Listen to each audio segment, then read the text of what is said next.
বিএনপিকে পরিষ্কারের জন্য এনসিপির নেতা নাসির উদ্দিন পাটোয়ারি বুড়িগঙ্গার পানি দিয়ে ধৌত করতে চায়, ধুয়ে দিতে চায়। কেন?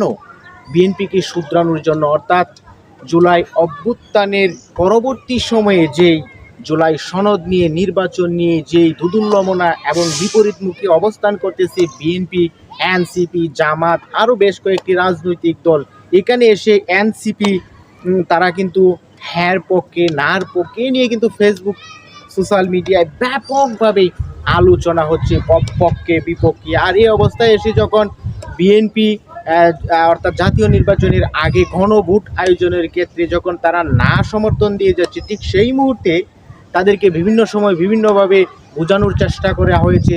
এক সময় তাদেরকে মানে সুযোগ দেওয়া হয়েছে, তাদেরকে জমজমের পানি দিয়ে শুদ্ধ করার যে চেষ্টা করা হয়েছিল, সেটি দিয়েও যখন শুধরানো যায়নি, তখন সেই অবস্থায় এসে বুড়িগঙ্গার নর্দমার যেই দূষিত পানি, সেই দূষিত পানি দিয়ে বিএনপি নেতাকর্মীদেরকে ধুয়ে পরিষ্কার করে দিতে চান এই এনসিপির উদীয়মান নেতা নাসির উদ্দিন পাটোয়ারি। এই বক্তব্যের সাথে আপনাদের মতামতটাকেও জানাতে পারে।